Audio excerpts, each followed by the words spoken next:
The Achilles heel of this sport, the one thing that constantly threatens to drag this sport down, is again rearing its ugly head.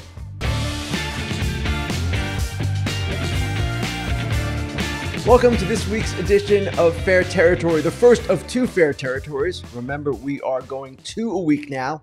We'll be back on Thursday, myself and Alana Rizzo. We have a lot to talk about this week. Why?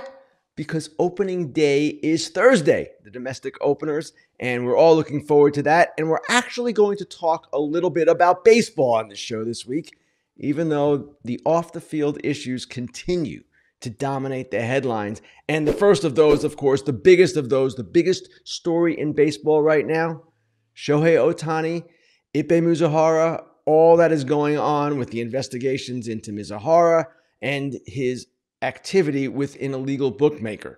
Now, as we sit here on Monday taping this show, we are awaiting Shohei Ohtani speaking to reporters for the first time about this whole episode. That's going to take place later on Monday. And people might be wondering, okay, what is he going to say?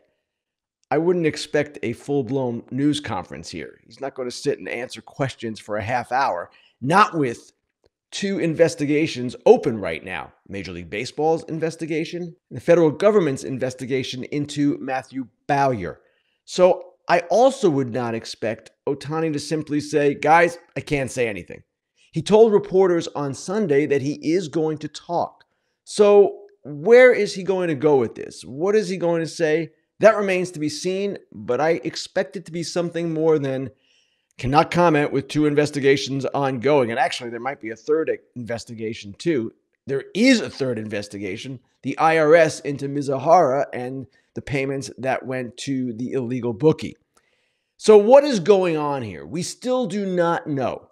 If you remember, the initial story that Ippei Mizuhara gave to ESPN was that Ohtani was helping him cover his debt to the illegal gambling operation. That was the initial story Ippei told to ESPN, and it was quickly retracted, almost immediately retracted, before the story was even published. And Ohtani's attorneys came out with a statement saying that Ohtani has been the victim of massive theft. Now, it's interesting that the attorneys said they're going to the authorities and didn't really specify which authorities, but the mere fact that they're doing that would seem to indicate that they feel Ohtani has done nothing wrong. Because when you go to the authorities, when you sue someone, you're opening yourself up as well. So what are the possible problems here for Mizuhara in particular, and maybe even Ohtani? Well, for one thing, you can't bet on baseball. Now, Mizuhara has said he did not bet on baseball. He was an employee of the Dodgers at the time and the Angels. All this was going on. If he bet on baseball, he is in a lot of trouble with the sport. You also cannot bet on sports in California. It's one of 12 states that has not legalized sports gambling. You can't wire money to an illegal bookmaker. That's a federal statute. This was revealed by a number of reporters last week, including Craig Calcaterra. And you can't associate with illegal bookmakers. MLB can act in the best interest of baseball and say that's a no-no. No evidence that Ohtani has done any of this. And even if, in the extreme example, it was found that he had bet on sports other than baseball with an illegal bookmaker, that happened. 2015, Jared Cosart, the former pitcher, was found to have done that. Bet on sports with an illegal bookie, and he was only fined by Major League Baseball. But still, there is so much we need to know here. And the big question to me, if this massive theft occurred, how did it occur? Was Ippei simply draining Ohtani's accounts? How is he draining the accounts? How did at least $4.5 million disappear?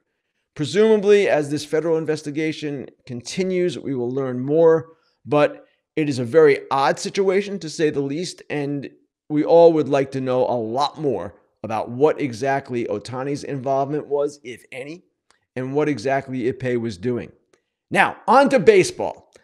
We had some news this week, some free agent signings even, Michael Lorenzen, and the bigger one, J.D. Martinez with the Mets. To me, this was a move that had to happen. You're the Mets, you claim to be competing for a playoff spot, even though you've kind of cut back a little bit, at least in terms of the expensive contracts on your roster. And if you're doing that with two kids in the lineup, Brett Baty at third base, Mark Vientos at DH, that's a little bit questionable, right?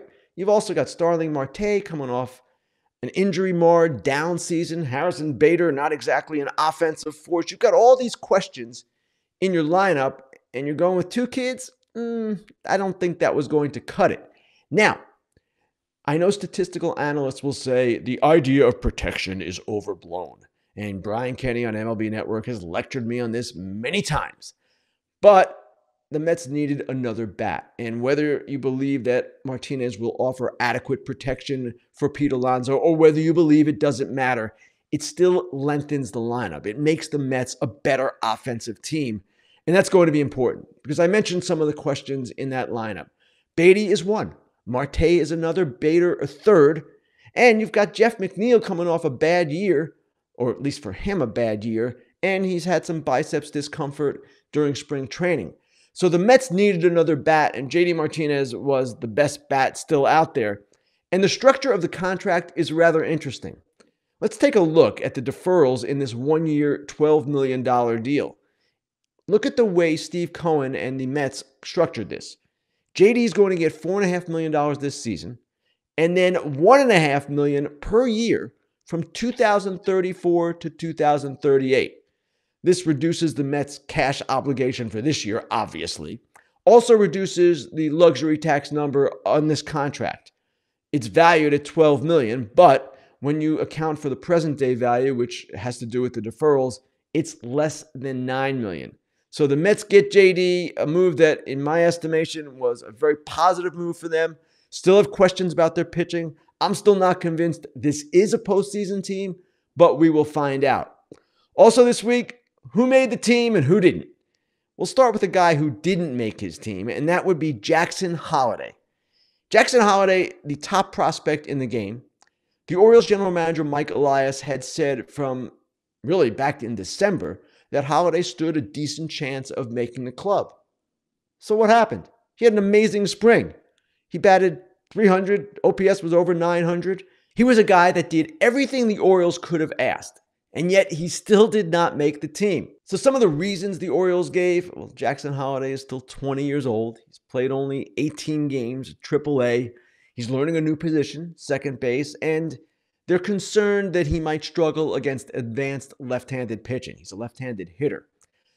Okay, but there are other factors here as well. All of those things I just mentioned were issues at the start of spring training. There were issues in December when Elias initially said Holliday stood a decent chance.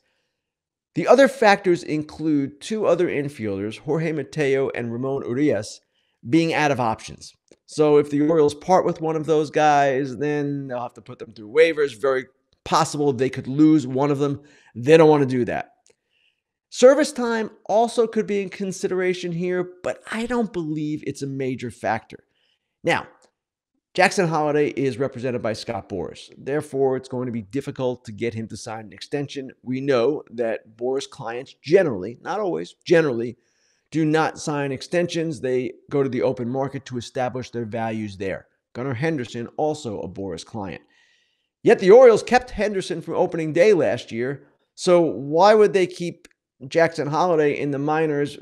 Is it that they're trying to get an extra year of control over him by keeping him at AAA until late April?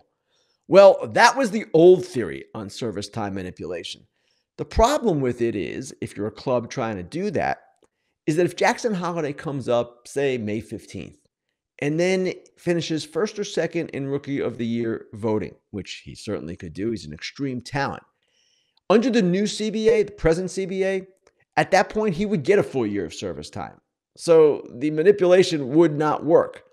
Therefore, it seems to me the baseball reasons are foremost here, that they're concerned or at least want him to get a little bit more foundation down at AAA. They also want to see how it resolves with Mateo and Urias. These are all factors that you often see teams cite when they're making these decisions. Teams generally take the easiest path, the path that's going to cause the least amount of roster turnover. That seems to be what the Orioles are doing here. Are they putting their best team on the field? I would argue not necessarily, because Jackson Holliday certainly looks like he is ready for the majors, and the concerns that they have seem to me that he addressed some of those concerns in spring training. We also had other big prospect news this week, and it was the opposite kind of story from Jackson Holliday. This one involved Wyatt Langford, the number 4 pick in last year's draft. He is going to make the Texas Rangers. There was never a question he was going to make the Texas Rangers. This kid is out of the University of Florida last year. Holliday was a high school draft in 2022, the number 1 pick overall. So Langford is more of an advanced player at this stage of his career. But this kid has hit everywhere he has been. I mean, everywhere. I want to show you Wyatt Langford's stats going back to college at Florida and now through the minor leagues and spring training. University of Florida, a 1.217 OPS. In the minor leagues, just last year after being drafted, limited number of plate appearances, 1.157. This spring, another situation where there was a limited number of plate appearances, 1.242. This kid is ready. The Rangers are convinced he's ready, and not only is he ready, he is going to hit most likely somewhere in the middle of the order for the defending World Series champions. He will DH a lot, play some outfield, but this is someone I am really, really excited to see. I'll be writing about him for Tuesday. Can't wait to watch him play. Time now for the Inside Dish, the part of the show where I go inside a story I've written, inside something happening in the game, all kinds of possibilities always. And this week, following the death of Peter Angelos over the weekend, I was going to talk about my memories of him and just my relationship with him when I was at the Baltimore Sun. It was rather interesting. I wrote about that. I would advise you to read it because I'm not going to talk about that here. What I want to talk about is the situation with the Major League Baseball Players Association and the tumultuous week that was for everyone involved. And actually, we still don't have full resolution yet. I'm going to catch you up first, and then I'm going to try to explain and interpret what it all means. Now, a week ago today, Monday, the union had a phone call, and a number of players on that call expressed their desire to replace the lead negotiator for the MLBPA, Bruce Meyer. There were a number of different complaints. One involved, of course, the CBA and how free agency has gone. Keep in mind, the players voted for this CBA just 2 years ago against the wishes of their executive subcommittee at the time. But they voted for it, and they've got to live with it for 5 years. Now, Harry Marino, the guy who organized the minor leaguers, helped them become part of the MLBPA, was among those leading the push for change. And after a week of internal discussions, the major league members of the executive committee yesterday released a statement on Sunday. And this statement basically said Harry Marino is no longer part of any discussions that they're conducting about the future of the union. So people can look at this any number of ways, whether Marino grabbed for power, whether he was simply advocating for change. But the resolution, at least as far as he's concerned, is that he is no longer part of their discussions. The best guess right now, and it's only a guess, it's not been announced this way or anything like that, is that Bruce Meyer stays and the leadership of the union remains largely intact. Jack Flaherty, one of the players who helped bring Marino to the forefront, told me last night that he regrets the way he put Tony Clark, the head of the union, in an uncomfortable position during that call a week ago. So, where does the union go from here? Well, some will argue that this exposure of the internal divisions will indicate that the union is in a weak spot, that this reveals weakness, that there is a problem with the leadership, with Tony Clark, with Bruce Meyer, with the way they've gone about it, with their membership divided. But players we've spoken to, and Evan Drellick and I have done a good amount of reporting on this, Evan, the bulk of it, players have said that they believe what has happened in the last week, all of the conversations and communication taking place, will only make the union stronger. That you will see now improved communication. You will see greater engagement. Lance McCullers said this to Chandler Rome of The Athletic in an interview he did. Jack Flaherty said it to me on Sunday night. He said this process was a healthy one. It's a good thing. remains to be seen. And this will play out over the remaining course of this current CBA. And the union, if it is indeed stronger, is going to need to be stronger. I've been hearing all winter long, and especially since the start of spring training, that the owners are again rumbling about a salary cap, fighting for a salary cap in the next CBA negotiations. Now, this is nothing new. The owners have forever wanted a salary cap, but the rumblings I've heard have been particularly loud and rather alarming, considering this CBA, the current one, has 3 years left. We are 3 years away from the current deal's expiration. So to hear the owners, or rumblings of the owners, I've not heard this specifically from owners, but to hear this kind of thing, and the old beating of the war drums, we're willing to sit out a year, well, we'll see all about that when the time comes. But it seems to me, and it has seemed to me since this deal was put into effect, that we're headed for another fight. And we're headed for another fight just as we had a fight in 2022. Didn't miss any time. And they ultimately came to an agreement that actually I thought has worked to the players' benefit in some ways. This offseason was a little bit odd. We've talked about it at length. There are a lot of things going on. It might be that it simply was an aberration, that the spending was down $1 billion. We talked about the RSNs. We've talked about certain teams that weren't spending. We don't need to go through all that again. But certainly, the historic problem in this sport is the player management relations. This goes back to Marvin Miller into the 70s, the reason this union was formed in the first place. So as I hear these rumblings coming out of ownership circles, I would suggest we buckle up. I would suggest we enjoy the next 3 seasons. Because labor trouble, the Achilles heel of this sport, the one thing that constantly threatens to drag this sport down, is again rearing its ugly head. Time now for Grillin Ken, the portion of the show where I answer your questions. Let's get right to them. Got some good ones this week. First one comes from Drew Boggs. I appreciate you, Drew, first of all, using your actual name. Drew asks, since the White Sox are quote-unquote rebuilding, is anyone on the hot seat, specifically manager Pedro Grifol?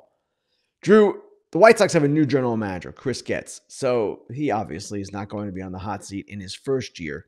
And you mentioned that they are rebuilding. Rebuilding generally affords the people who are in charge of the team time to get their acts together, get the team's act together, to be more accurate with it. Pedro Grifol is entering his second season as manager. Clearly, things did not go well last year. Not entirely his fault. In fact, I would suggest hardly his fault at all. Team was poorly constructed, had injuries, all kinds of things happened.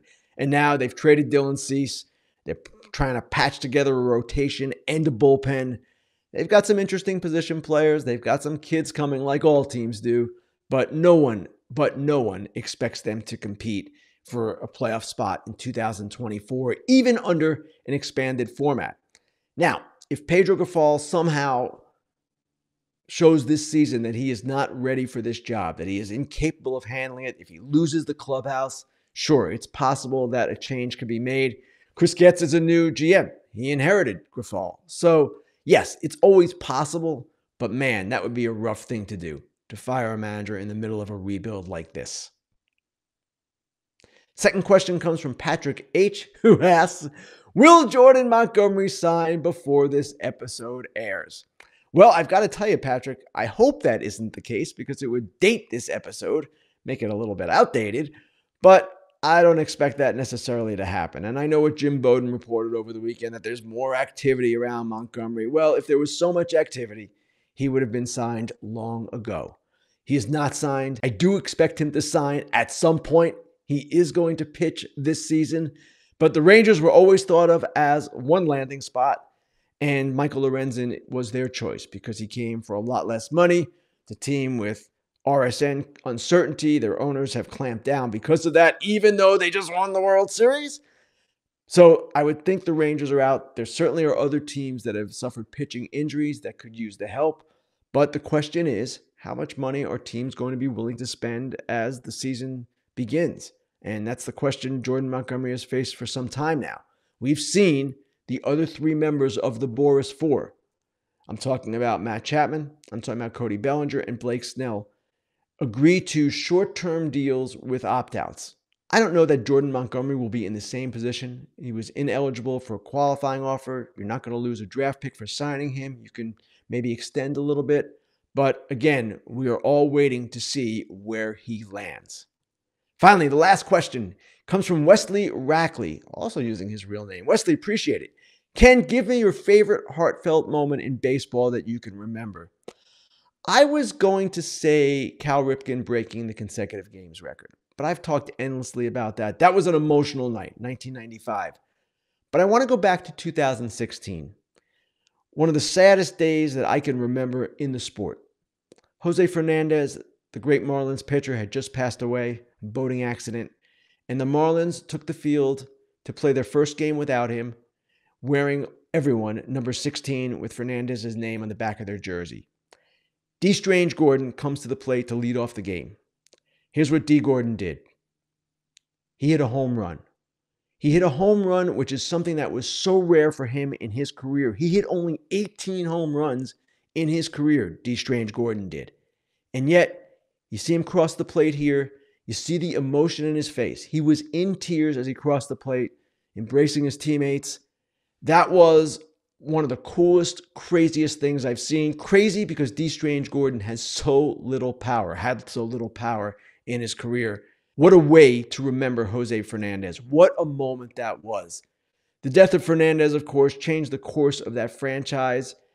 Things were never quite the same for the Marlins. But at the same time, his memory lives on, and it lives on with that video and in other ways as well. Looking ahead, we can actually look ahead to some baseball this week, and I'm looking ahead to my first broadcast on Fox of the season. That will be Saturday in Houston. Yankees at Houston. Marcus Stroman, I believe, scheduled to pitch for the Yankees. We'll have Juan Soto. We'll have Aaron Judge. We'll have Yordan Alvarez. We'll have Alex Bregman. It's a great matchup. Of course, this has been quite a rivalry. They've met in the ALCS a few times. Really looking forward to it.